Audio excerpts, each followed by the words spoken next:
ब्रह्म विहार निर्देश बुद्ध घोष की लिखी हुई पुस्तक विशुद्ध मग्ग की पहली खंड से ये ब्रह्म विहार की हम चर्चा करेंगे।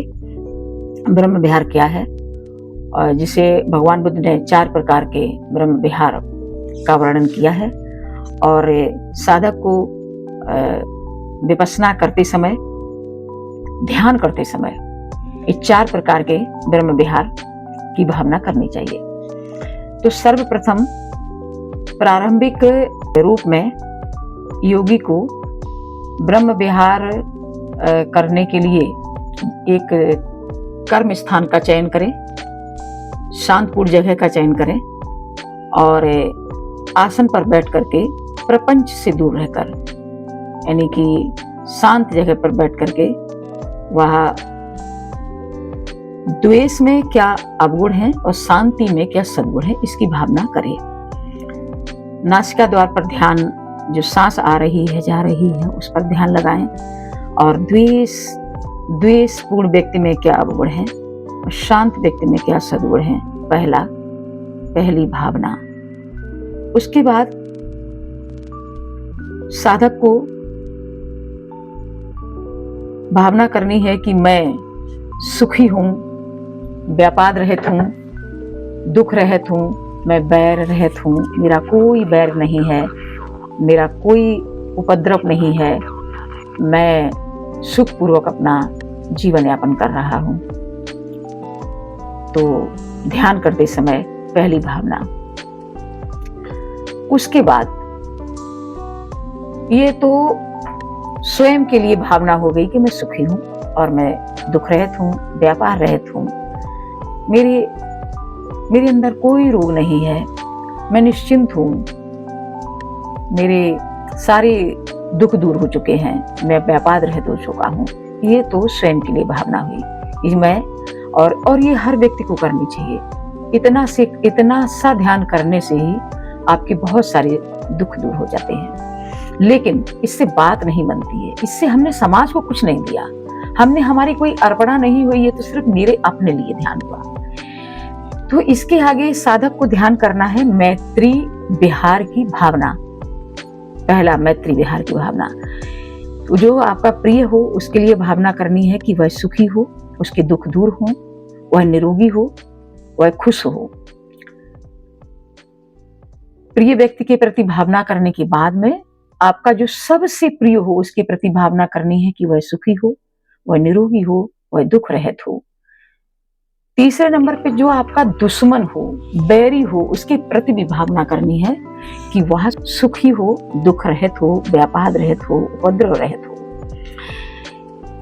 इसके बाद में इन 3 अवस्थाओं का ध्यान करने के बाद में हमारे ऊपर नीचे, हमारे दाएं, हमारे बाएं, यानी कि पूरे लोक के प्राणियों के प्रति भावना करनी है कि वह सब सुखी हो, सब का दुख दूर हो, उनके प्रति मैत्री युक्त चित्त से पूर्ण करते हुए विहार करना है। दूसरा है करुणा विहार। करुणा विहार करने से पहले साधक को आंख बंद करके ये भावना करनी है कि यदि कोई भी व्यक्ति जिसके अंदर करुणा है तो उसका क्या गुण है और जिसके अंदर करुणा नहीं है उसके अंदर क्या दोष है, क्या बुराई है। तो ये भावना करना है कि करुणा वाले व्यक्ति के अंदर क्या गुण है, करुणा नहीं है उसके अंदर क्या बुराई है। तो ये भावना करते करते फिर मुझे भावना करनी है कोई ऐसा व्यक्ति देखना है जो बिल्कुल अपंग हो, जो बहुत रोगी हो, जिसके सारे शरीर में तमाम तरह की परेशानियां हो गई, बुरी अवस्था को जो प्राप्त हो और जिसके हाथ पैर कटे हों, यानी सड़े हाथ पैर वाले कोई बहुत दुखी व्यक्ति, उसके प्रति मुझे करुणा करनी है। काश ये जल्दी ठीक हो जाता, ये सुखी हो जाता। उसके बाद में आपको अपने प्रिय के प्रति करुणा की भावना करनी है कि वह सुखी हो, आनंदित हो और आपको सबसे प्रिय के प्रति करुणा करनी है। तत्पश्चात आपको अपने बैरी के प्रति, अपने दुश्मन के प्रति करुणा की भावना अंदर ही अंदर बैठ के करना है कि वो व्यक्ति सुखी हो, आनंदित हो। तो इस प्रकार पापी के भविष्य दुख का विचार करके और उसको सुखी बनाने के लिए करुणा प्रेषित करनी है, करुणा की वाइब्रेशन भेजनी है। तीसरे नंबर पर मुदिता विहार। तथागत बुद्ध ने कहा कि जब भी कोई ऐसा व्यक्ति, आपका जो प्रिय व्यक्ति हो और वह सुखी हो और वह निरोगी हो, उसकी उन्नति हो रही हो, उसका विकास हो रहा हो, तो आपको उसे देख करके प्रमुदित होना है, आनंदित होना है। ये मुदिता विहार की भावना करनी है। इसी प्रकार से जो सबसे प्रिय व्यक्ति हो उसके प्रति मुदिता की भावना करनी है कि वह उसका आनंद, उसका सुख, सबसे प्रिय व्यक्ति का उसका विकास, उसकी धन दौलत, सबको देख करके आपको आनंद की अनुभूति हो।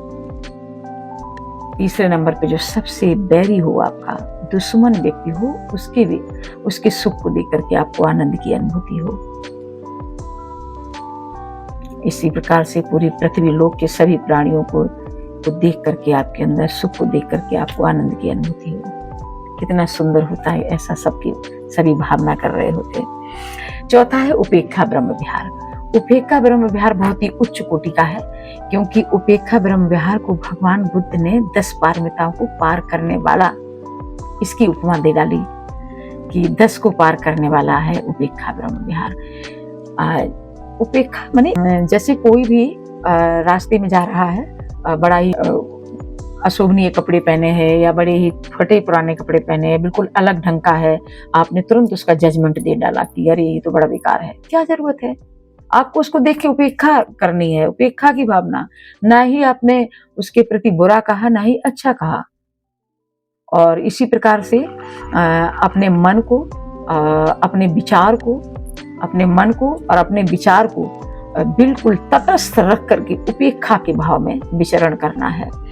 तो कोई भी आपका प्रिय हो, उसके प्रति भी, उसके कार्यों के प्रति,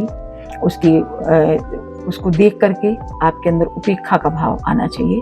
सबसे प्रिय हो उसको देखकर भी उपेक्षा बैरी को देखकर भी, कि आपने कोई उसके प्रतिक्रिया नहीं की, उसे देख करके अपने प्रिय, अपने बैरी को देखकर कोई प्रतिक्रिया नहीं की, कोई प्रतिक्रिया किसी भी प्रकार, तटस्थ भाव से उसे देखा, शांत हुए, मन को, अपने विचार को तटस्थ रखते हुए आप विचरण कर रहे हैं, ये कहते हैं उपेक्षा विहार। तो ये बहुत ही सुंदर चारों ब्रह्म विहार हैं।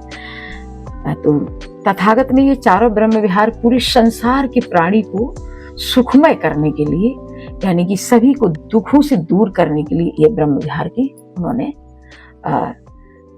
भावना करने का निर्देश दिया। और उनके समय में सभी भिक्षु, उपासक, गृहस्थ चारों ब्रह्म विहार की भावना करते थे, ध्यान करते थे। वह उनके समय में सभी लोग बड़े सुखी थे, एक दूसरे की उन्नति को देखना चाहते थे, और किसी का धन या सुख छीनने की किसी भी अन्य व्यक्ति की कोई कामना नहीं रह जाती होगी।